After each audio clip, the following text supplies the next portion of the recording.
Hello, this is Jared playing Oxygen Not Included. It's cycle 145 on my Rime Asteroid here. Just sent Buffo over to this world. They're currently digging out some pinch of pepper plants. I'm going to bring that seed back to the home world. I already had them dig down here. And there was a single sleet wheat which sent out 18 sleet wheat seeds, which are also ingredients. And I had that brought over to the home world. So we've got, once Buffo has done this, our source for both pinch of pepper plants and sleet wheat. Back over on the home world, of course, I'm setting up a farm to grow all this. I want to be close to the base so that water that goes into it doesn't freeze. So we're going to have a sleet wheat farm right here and a pinch of pepper farm up here. I already put in a little bit of automation to automatically have dirt sent from here to be put into all these hydroponic farms for the sleet wheat. And over here we're going to have a similar situation. We're doing temperature control. Pinch of pepper plants, they like it warm. Sleet wheat, they like it cold. But I don't want water to freeze in the pipe, so I've got this system here detecting the temperature of the water. Actually make that 2 degrees if it's 2 degrees or below. Or above, rather. No, below, forget it's the opposite. Then that should shut the doors, meaning all this coldness that's down here should go up into the system until water gets cold enough. So hopefully I will be back at cycle 150 and these two farms will be complete.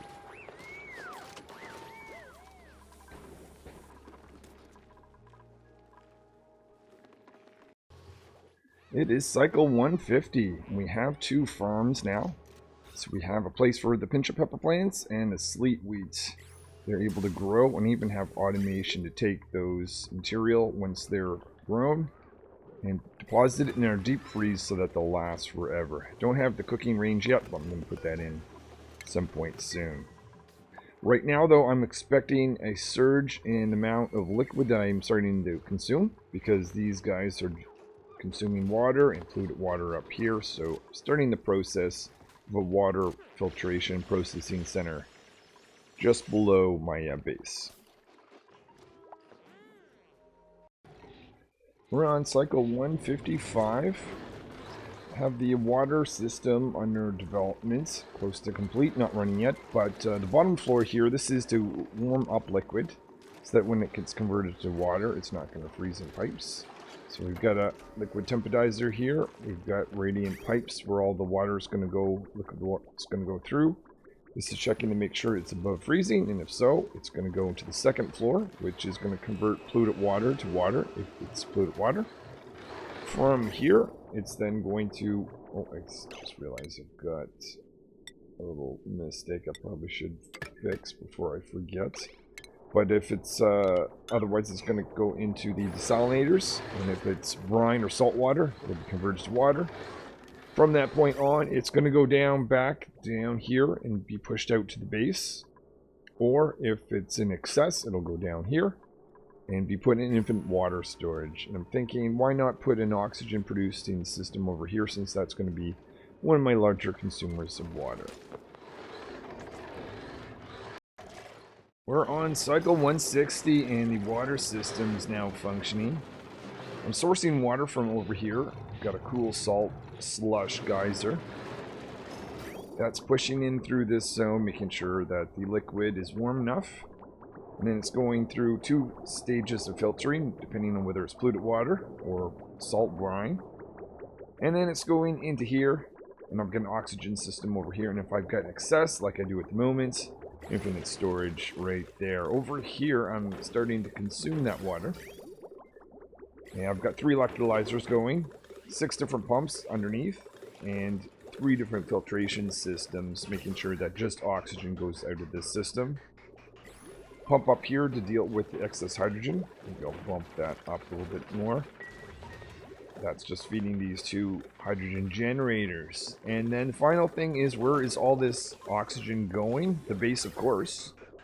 So I've got 3 pipelines, one going through the center of the base, providing oxygen for my dupes to be able to breathe there.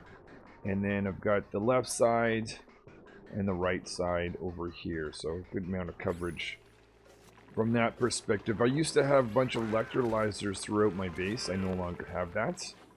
So the hydrogen situation should be cleaning up. There's carbon, well, yeah, expected carbon dioxide. There could possibly be little pieces of hydrogen, but they're going to eventually bubble up here. This whole oxygen system still feeding the Atmosuit docks. Probably going to get rid of it because once this thing kicks off, I could just take the excess oxygen and send it there. But that's for a later date. Let's just do a general health check. Oh, almost 500,000 calories of food, mostly barbecue meat sitting up here lasting forever. Let's just check it's frozen. It is. We've got these systems repopulating these stables for me. So 8, 8.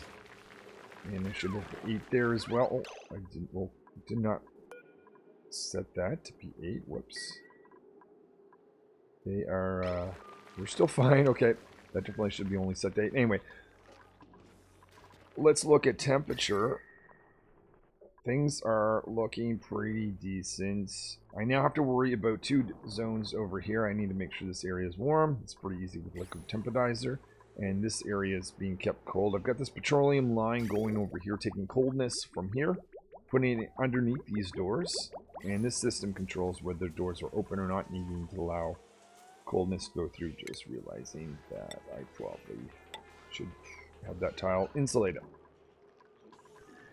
That is where my base is right now. So I've got water system. Probably going to start also directing water from here to over here because these guys are consuming more water than I'm used to. But that's going to be in a future episode. Hopefully I will see you then, where I'll continue on advancing this space, improving the lives and sustainability of my dupes. Until then, thank you for watching, and I will see you later.